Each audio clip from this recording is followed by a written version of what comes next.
Okay, let's try and unpack this. We're talking about a situation where just days ago, a major global leader, President Trump at the time, he stands up and declares a complete and total ceasefire between Israel and Iran. Right. A very definitive statement. Exactly. Yet almost in the same breath, you had reports pouring in. Skies lighting up with missile interceptions, cities on the ground like Beersheba getting hit hard. It was incredibly confusing. It really was a head-spinning moment, wasn't it?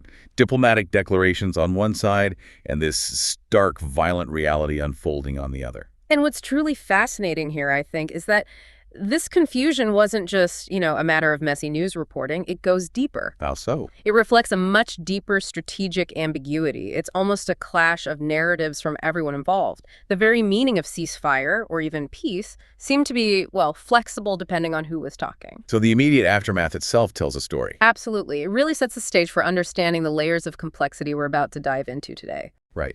And that's exactly our mission here on the Deep Dive. We are plunging into the volatile and frankly still pretty unclear status of this recent ceasefire between Israel and Iran. A ceasefire supposedly triggered by this direct military confrontation, which itself was a huge escalation. A massive escalation, unprecedented really, after decades of this so-called shadow war. So our aim today is to try and cut through some of that noise, decipher these conflicting signals, and really understand the intricate layers of what Trump called the 12-day war. Which is a very loaded term in itself. It is. We'll explore everything from the immediate impact, that diplomatic chaos that left everyone guessing, to the really deep historical roots. How did these two nations, who were once, believe it or not, allies, become such bitter archenemies? And crucially, the intense internal political pressures. What's driving the leadership in both Tehran and Jerusalem right now? Exactly. And to do that, we've pulled together a pretty diverse stack of sources. We wanted to give you the most comprehensive view possible. We're looking at real-time news reports, Associated Press, for instance, giving us that immediate chaotic picture on the ground. Then we've got historical analysis. Al Jazeera provides some crucial context there. Economic perspectives from the Economic Times, looking at the financial ripples. And some really important geopolitical assessments from places like the Gulf Research Center and the Indian Express, offering that bigger picture, that macro-level understanding. So our goal for you listening is to gain a really comprehensive grasp of what actually happened and maybe more importantly, what it all truly means moving forward for the region and, for the wider world. So yeah, prepare for a deep exploration. It's quite a tangled web. Let's start with that immediate aftermath then, because it really was just a whirlwind of confusion. It all seemed to kick off with this seismic announcement from President Trump. On social media, no less. Right. Took to social media on a Monday, and in this remarkably, almost characteristically succinct post, he declared a complete and total ceasefire, Israel and Iran. And he coined that term, the 12-day war. He did. The 12-day war. A very clear, very deliberate historical echo, wasn't it? Evoking the 1967 Mideast War, the Six-Day War. Definitely intentional phrasing there. And according to Trump, this wasn't an instant stop. It was going to be phased in over 24 hours. Which already adds a layer of, potential complication. Right. And this wasn't just Trump tweeting off the cuff, apparently. A senior White House official, speaking on background, gave some details about the Monday talks. Okay. They said President Trump had communicated directly with Israeli Prime Minister Benjamin Netanyahu. That's how they supposedly secured Israel's agreement. Direct leader-to-leader contact. That's significant. Very. On the Iranian side, though, the channels were apparently a bit more complex. As they often are with Iran. Exactly. Involved U.S. Vice President J.D. Vance, Secretary of State Marco Rubio, and the Special Envoy Steve Witkoff. They were said to have communicated with Iranian counterparts using both direct and, importantly, indirect channels. Indirect channels often meaning through intermediaries, perhaps. Precisely. It highlights that delicate, often back-channel diplomacy needed with Tehran. And the White House also explicitly stated their belief, this is interesting, that the U.S. bombing of Iranian nuclear sites just the Saturday before. A major event in itself. Huge. They believed that bombing helped secure Israel's agreement to the ceasefire. They framed it as successful leverage. So the bombing was part of the diplomatic push, in their view. That seems to be the implication. Yeah. And crucially, in this whole mix, the Qatari government was widely credited with playing a really significant role in brokering the deal. Qatar as the intermediary, that makes sense. They often play that role in the region. A vital go-between in these incredibly high-stakes negotiations. So a deal announced by the U.S., brokered by Qatar, involving direct and indirect talks. Sounds like progress, right? You would think. But if you, like pretty much everyone else watching, thought that meant a clear path to de-escalation, well, you were in for a surprise. Iran's response was, well, ambiguous doesn't quite cover it. It was almost immediately contradictory. Okay, what did Tehran say? Picture this. Iranian Foreign Minister Abbas Araqi. It's 4:1 CTM Tehran time, very specific. He posts on X, formerly Twitter. Right. His statement is explicit. As of this moment, no agreement on any ceasefire or cessation of military operations. Full stop. Capital letters. Wow. Okay, so a direct denial. But then, Yeah. immediately after, he adds this critical caveat, this condition. Iran would stop its attacks if Israel ceased its airstrikes by 4 a.m. local time. So not an agreement, but a conditional offer, putting the ball in Israel's court. Exactly. He'll stop if you stop by this deadline. It instantly created confusion. Was there a deal or wasn't there? Who agreed to what? And then internal messaging within Iran just got murkier, didn't it? It really did. Yeah. Because shortly after Iraqi's conditional post, Iranian state television broadcasts a completely different message. Yeah? State PV announces a ceasefire had begun. But crucially, they claimed it was imposed on Israel after successful attacks by Tehran's forces in Qatar. Imposed on Israel. That's a very different framing. A narrative of Iranian strength, of victory. Totally different. A striking contradiction to the foreign minister's tweet. It really highlights the maybe internal complexities, perhaps even splits, within Iran's leadership. A more pragmatic diplomatic arm versus a hardline military faction, maybe. That's certainly a plausible reading. The IRGC versus the foreign ministry sometimes have different takes. And adding another layer of just defiance, Arachi himself later doubled down with this really strong nationalistic statement, publicly thanking the brave armed forces who remain ready to defend our dear country until their last drop of blood, and who responded to any attack by the enemy until the very last minute. Not exactly the language of peace and reconciliation, more like readiness for more conflict. Precisely. And you have to view this against the backdrop of earlier statements from the top, from Supreme Leader Ayatollah Ali Khamenei. He previously said on social media he would not surrender. So it adds yet another layer of complexity to Iran's internal messaging, their public stance. It looks like a regime very carefully trying to manage its image, project resilience and defiance, even amidst what looked like a diplomatic breakthrough. A very careful balancing act on their part. But what's truly remarkable, maybe the most chaotic part of this whole thing, is that even as this supposed 4 a.m. ceasefire deadline passed, the missiles kept flying. The attacks continued after the deadline. Yes. Israel was actively issuing warnings of new waves, second, third, even fourth waves of incoming missiles well after the stated time for the ceasefire to kick in. That completely undermines the idea of a ceasefire. Absolutely. Can you imagine being a passenger on, say, that ELF flight from London? Our sources mentioned it specifically. Yeah. Just circling endlessly over the Mediterranean, waiting for a safe window to land, because barrages were still happening over Israeli airspace. That must have been terrifying for those on board. Unbelievable. The situation got so bad, the Israeli Airports Authority had to issue a blanket closure. All passenger planes grounded, even emergency flights. They only reopened much later, when the immediate threat seemed to have passed. And it wasn't just Israeli airspace affected, was it? No, Qatar too. They briefly shut down airspace over the crucial U.S. Al Udeid airbase after it came under attack. They reopened it later, but still, it was just a chaotic scene.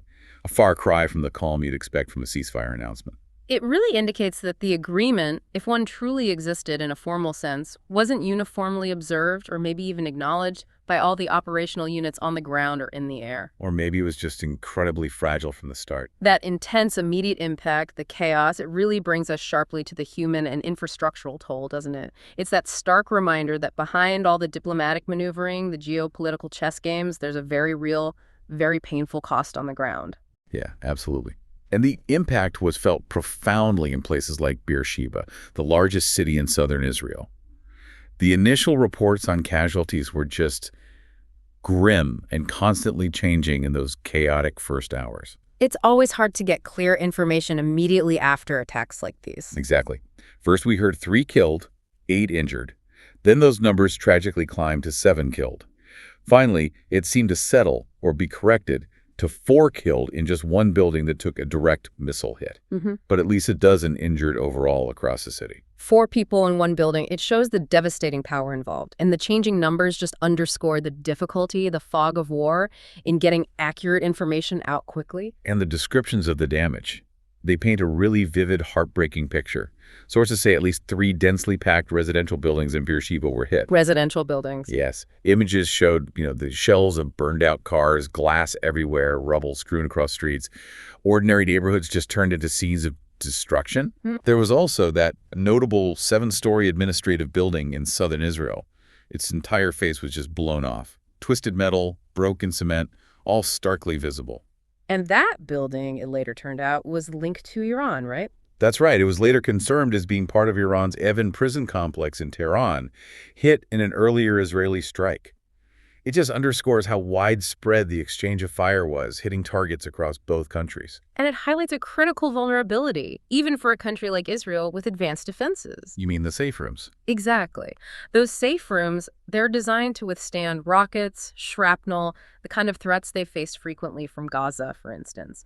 But they often proved insufficient against direct hits from more powerful ballistic missiles. So people were getting injured even inside the shelters. Tragically, yes. It reveals a whole new dimension of threat that perhaps previous defense strategies hadn't fully accounted for or couldn't fully mitigate. And then you hear the personal stories. They just bring the abstract horror of conflict right down to individual lives. Like the man in the synagogue. Yeah, Yehezkiel Sherry. He was in a synagogue when the sirens went off. Moments later, he feels this huge explosion incredibly close to his apartment building, looks out, sees fire engulfing parts of it. Just terrifying. These aren't statistics. They're moments of pure terror disrupting everyday life. And the scale of that disruption is clear from the displacement figures, too.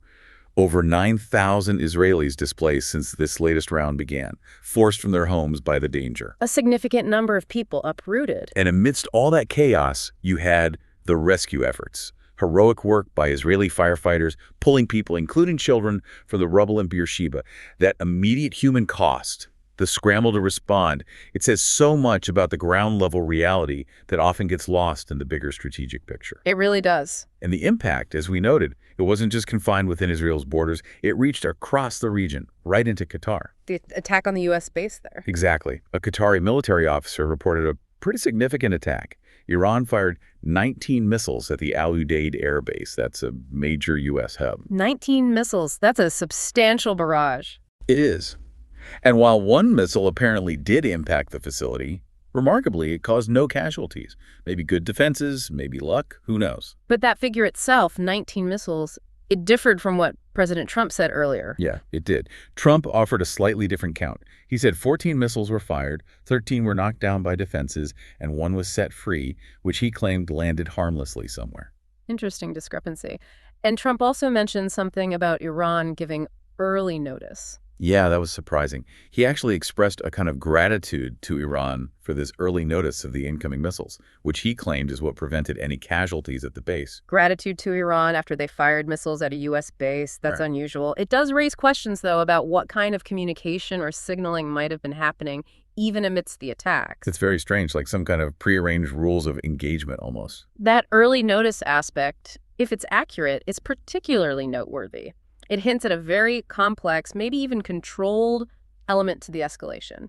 Meanwhile, back in Iran and Israel. The Israeli strikes continued right up until that 4 a.m. deadline we mentioned, hitting Tehran, other areas. Which is a pattern we've seen before, isn't it? Israel often seems to escalate strikes right before a ceasefire is due to take effect. Trying to inflict maximum damage or achieve last-minute objectives, perhaps? It seems likely. And the human cost in Iran was also significant during this period. Yes, including that targeted killing of the nuclear scientist. Right, Mohammad Reza Siddiqui. Killed in an Israeli strike on Tuesday, reported by Reuters, quoting Tehran's Noor news agency. Highly symbolic given the whole nuclear program context. Definitely sends a message. And then there was the damage to the administrative building at Evin Prison in Tehran, hit on Monday. No casualties reported there, apparently. But there were other civilian casualties in Iran. Yes, tragically.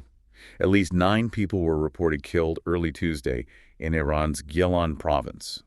According to the Tasnim news agency, an Israeli strike hit a residential building there. So civilian deaths on both sides. Clear. And if we connect all this back to the bigger picture, this immediate human cost, the the damage to infrastructure in both countries.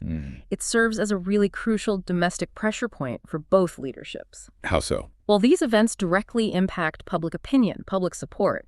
They can fuel nationalism, yes, but also anger and frustration. And they directly affect the leader's ability to control the narrative, to sell their actions to their own people. Which makes any ceasefire inherently fragile. Right, because the domestic audience needs to be convinced. Exactly. It's open to internal pressures and contestation from the very beginning. That's a powerful analysis. What we've discussed so far, it paints this really chaotic picture. Fragile ceasefire, real human suffering.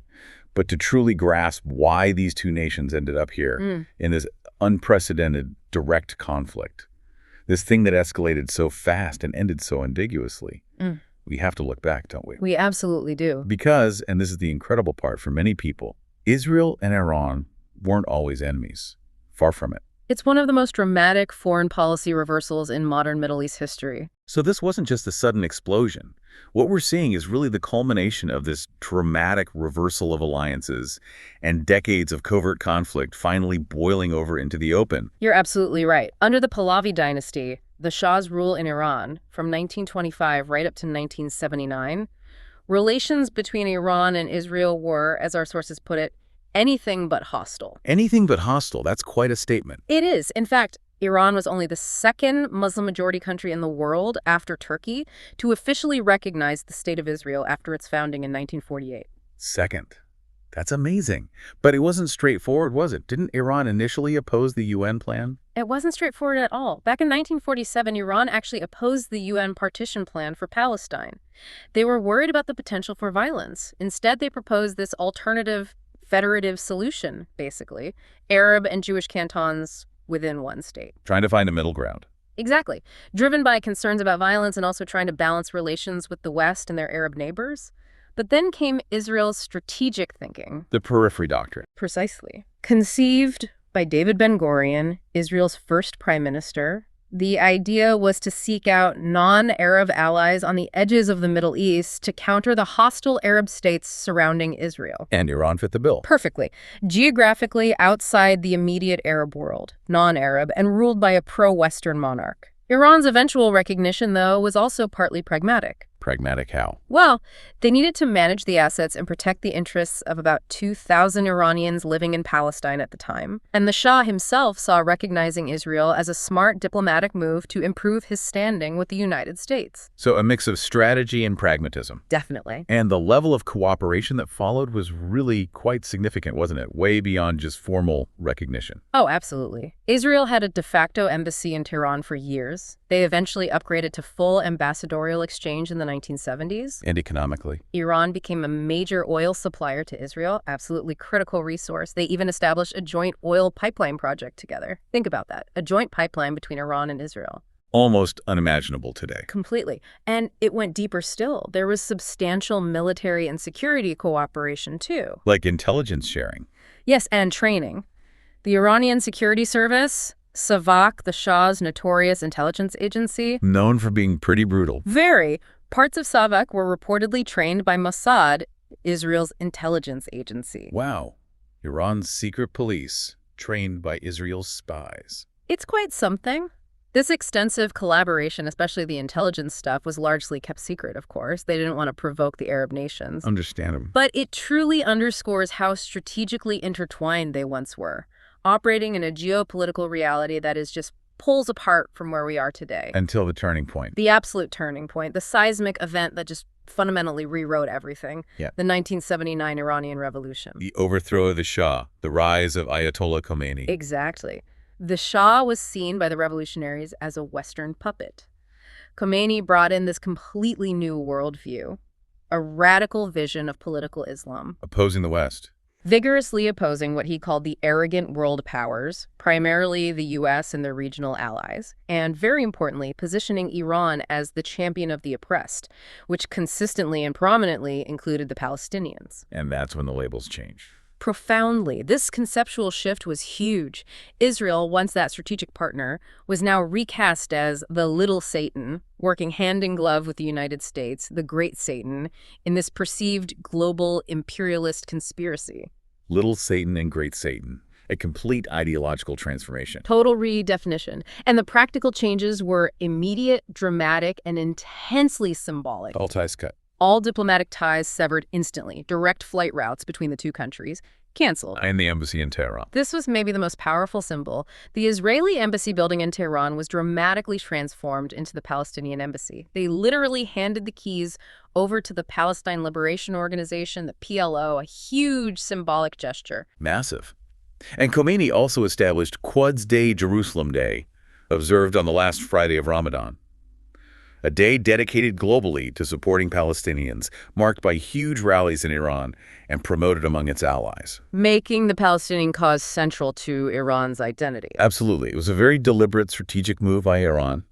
They aimed to transform the Palestinian issue from what had largely been seen as an Arab nationalist cause. Right, led by secular Arab leaders like Nasser. Exactly, into a central Islamic cause. This was designed squarely to bolster Iran's own leadership credentials across the Islamic world. And crucially, to directly challenge the legitimacy of those U.S.-allied Arab regimes like Egypt or Saudi Arabia, who were increasingly seen by Tehran as betraying the Palestinian struggle. So it fundamentally reoriented Iran's entire foreign policy and its regional ambitions, from partner to implacable foe. And this profound shift, this ideological realignment, it set the stage for what became decades of this shadow war. Right. Not a conventional war, no front lines, no declared battles in the traditional sense. But still deadly. Absolutely. It was characterized by these indirect confrontations. Extensive, sophisticated espionage, targeted assassinations of key figures on both sides, covert cyber operations trying to disrupt critical infrastructure. And proxy clashes. Persistent proxy clashes. Fought out in third-party countries, Syria, Lebanon, Iraq, Yemen became the battlegrounds. And during this period, Iran built up its network. Meticulously developed what it calls its resistance axis. This network includes a whole range of non-state actors, allied groups, most famously Hezbollah in Lebanon and Hamas in Palestine. But others too? Yes, other militias, political groups in Syria, Iraq, Yemen. What they all share is this common, unwavering view of Israel as an existential enemy.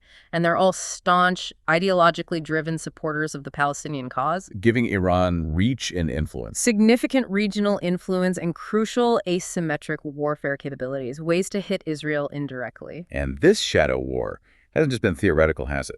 We've seen some very high-profile, very real assassinations that underscore just how lethal it is. Absolutely. Think about the recent killings. Hamas political chief Ismail Haniyeh assassinated while he was in Tehran, and Hezbollah's leader Hassan Nasrallah killed in Beirut. Both widely blamed on Israel. Intelligence sources widely attribute both to Israel.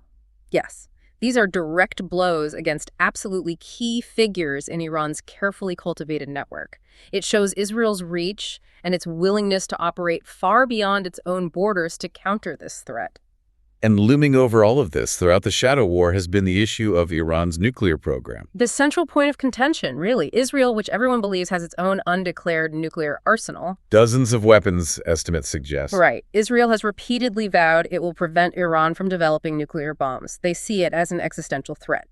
Meanwhile, Tehran insists steadfastly its program is purely for civilian energy and medical uses. But that tension has led to real attacks. Very tangible destructive attacks. The Stuxnet malware, for example, that was incredible. A sophisticated cyber weapon designed specifically to physically damage Iran's nuclear centrifuges back in the late 2000s. Set their program back years, reportedly. Significant damage. And that attack is widely attributed to a joint effort by Israel and the U.S. And there have been other incidents. Sabotage. Numerous alleged sabotage attacks over the years targeting Iran's nuclear and military facilities. Tehran consistently blames Israel. They also frequently report foiling other sabotage attempts. And assassinations of scientists. Yes, the attacks have directly targeted individuals. A whole series of high-profile nuclear scientists inside Iran have been killed. Perhaps the most, brazen and technologically advanced was the 2020 assassination of Mohsen Fakhrizadeh. He was considered the father of their military nuclear program. Exactly. And he was reportedly killed using a satellite-monitored, AI-controlled machine gun mounted on a pickup truck. Almost science fiction. Just incredible technology. Conversely, Israel and its allies accuse Iran of being behind drone strikes on Israeli-owned oil tankers and engaging in widespread cyber attacks against Israeli infrastructure. It's a constant, low-level, and sometimes not-so-low-level conflict fought in the shadows. Which raises that question you posed earlier. What exactly defines a war when the lines between direct and indirect confrontation have been so blurred for so long? And this recent shift, the direct missile exchanges between Iran and Israel. It indicates a fundamental failure, perhaps, of those previous deterrence mechanisms. The old rules of the shadow war seem to have broken down. Signaling a really dangerous, possibly irreversible escalation. It certainly feels like it, pushing this long-simmering conflict into unprecedented direct engagement.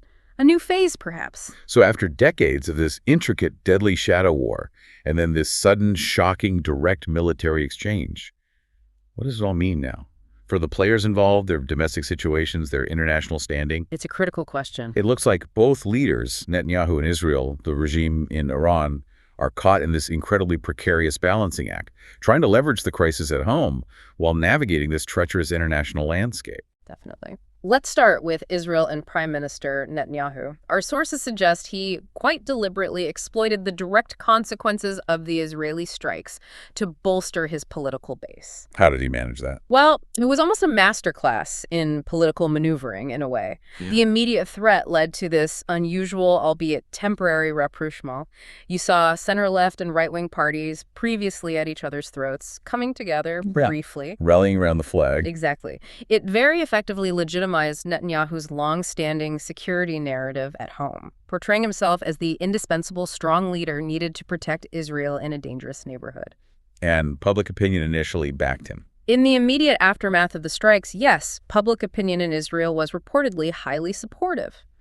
But, and this is a big but, history gives us a stark warning here. Which is? Prolonged military operations, especially those that lead to significant civilian suffering, major economic disruption, or just inconclusive results on the ground, that kind of thing inevitably erodes public support over time. We've seen it before. So the initial bump might not last. What about diplomatically? On the diplomatic front, Netanyahu is very careful to try and distinguish between the Iranian regime and the Iranian people. Why that distinction? It's a rhetorical strategy. It aims to align Israel's actions with Western concepts of proportionality and just war theory, trying to reassure Western allies who are increasingly worried about regional stability. And are those allies worried?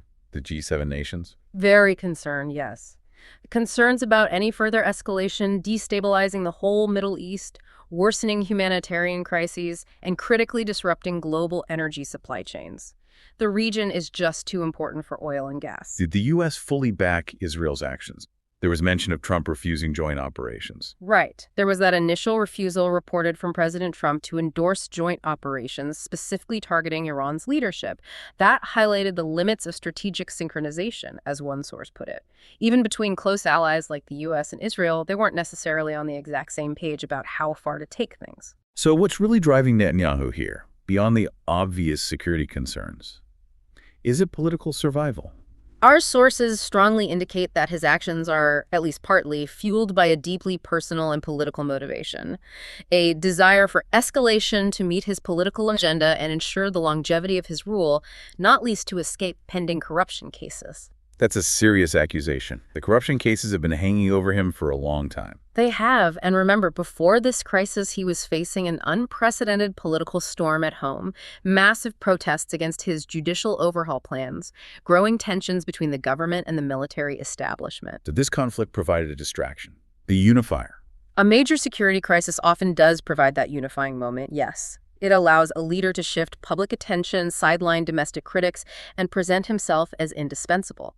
But those gains are inherently fragile. How so? Opposition parties, even though they showed temporary unity during the strikes, are already starting to portray the conflict as a smokescreen for deeper internal disputes, especially those fights over judicial reform and the civil-military tensions.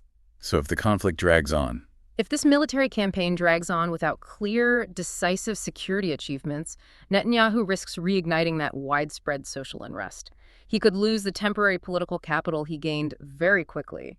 So his gamble is? His gamble ultimately seems to be on striking and weakening the regime and its military tools, Iran's regime hoping to create an opportunity for Iranian popular deterrence and internal unrest.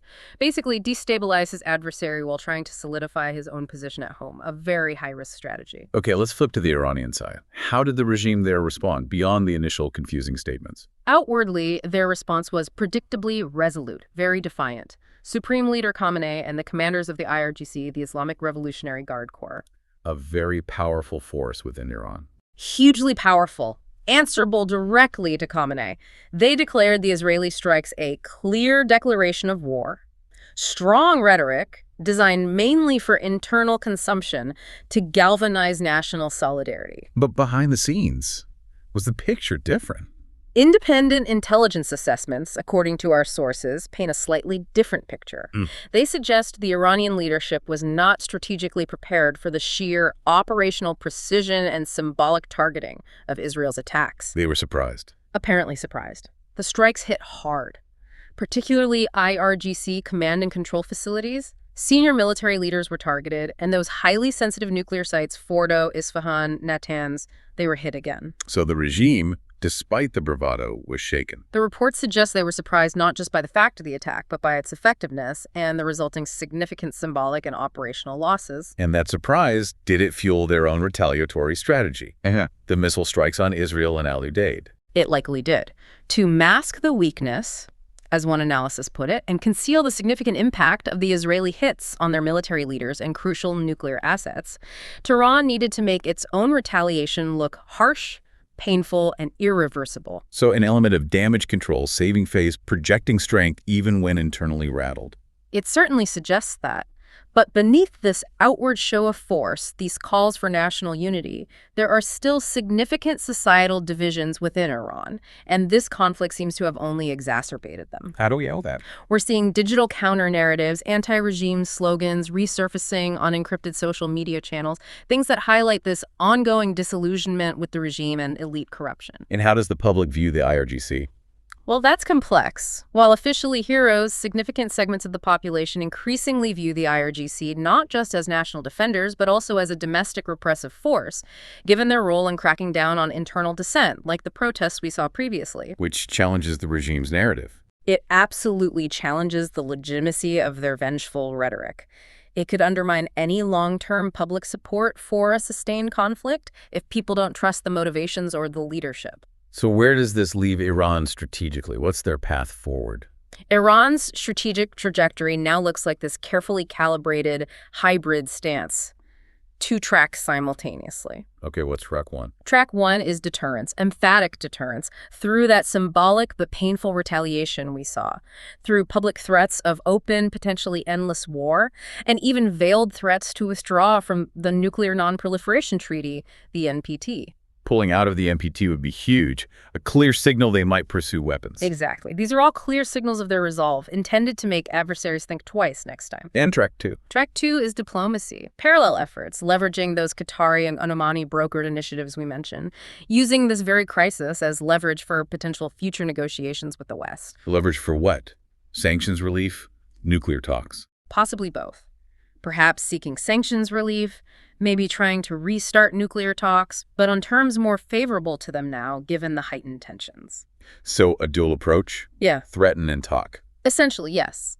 It underscores the regime's desire to somehow reassess and reassert its deterrence credibility, but without incurring the truly catastrophic costs of an unchecked, open-ended escalation with Israel or the U.S. It sounds incredibly delicate. Extremely delicate. Its success depends heavily on balancing so many factors.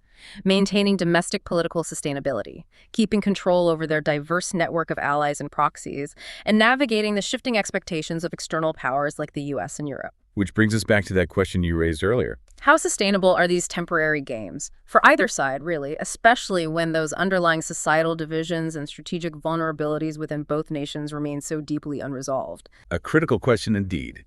And how did the rest of the world react to this incredibly precarious situation? This moment where it felt like the whole region was teetering on the brink. The UN Security Council must have been busy.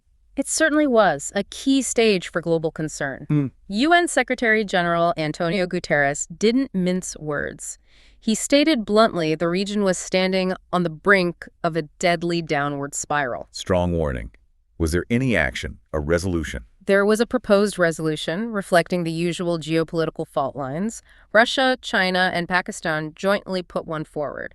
It demanded an immediate and unconditional ceasefire and specifically condemned attacks on Iranian nuclear facilities. But without naming names. Notably, it carefully avoided naming the U.S. or Israel directly.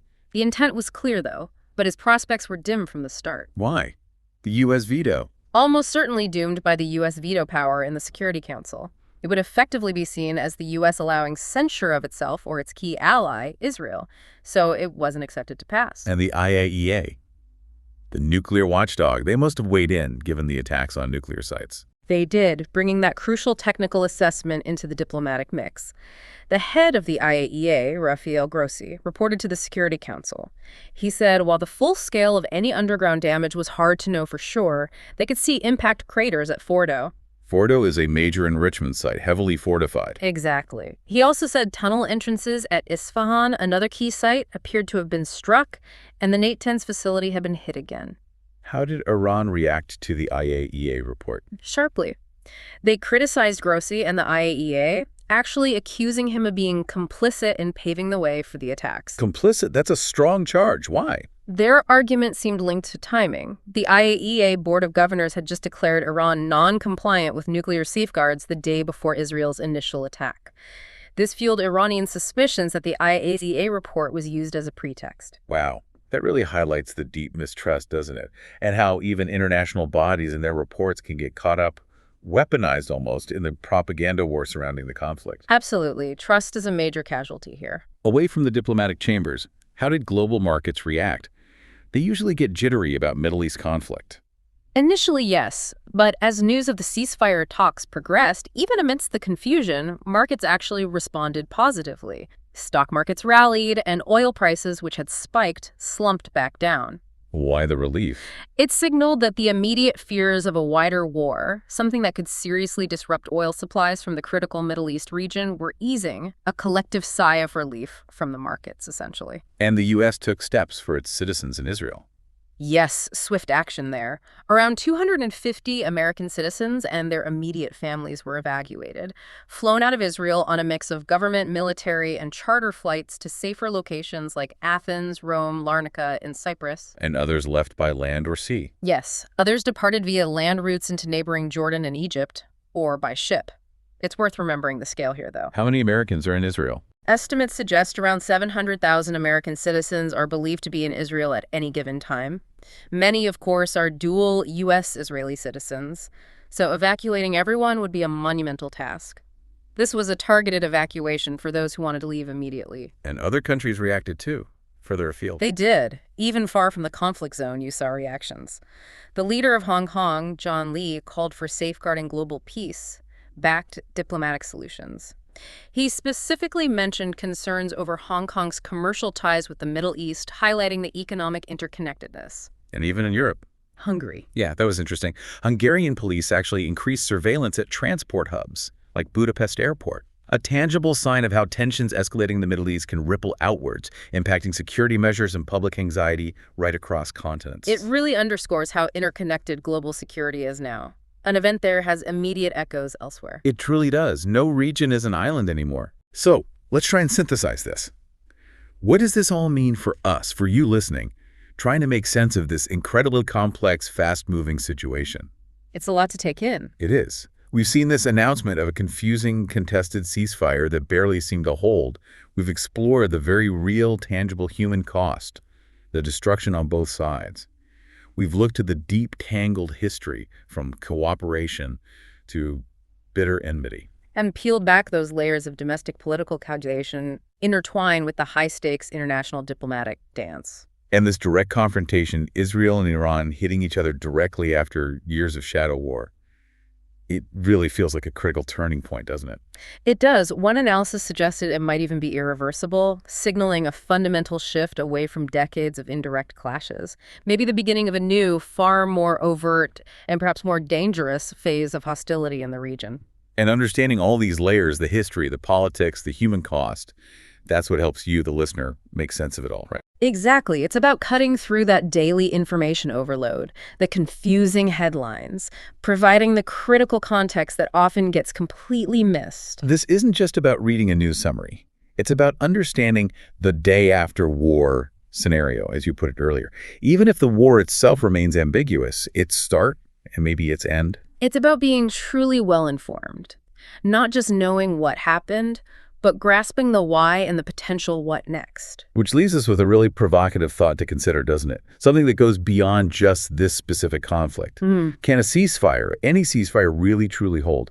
Can any lasting peace be achieved when the core grievances, the historical hatreds, the intense internal political pressures, when all that remains unresolved, so deeply embedded within the nations involved? It's the fundamental question. And how will our very ideas of war and peace continue to evolve in this new, unpredictable landscape, where direct confrontations are now clearly part of the playbook, but decisive victory or defeat seems increasingly elusive?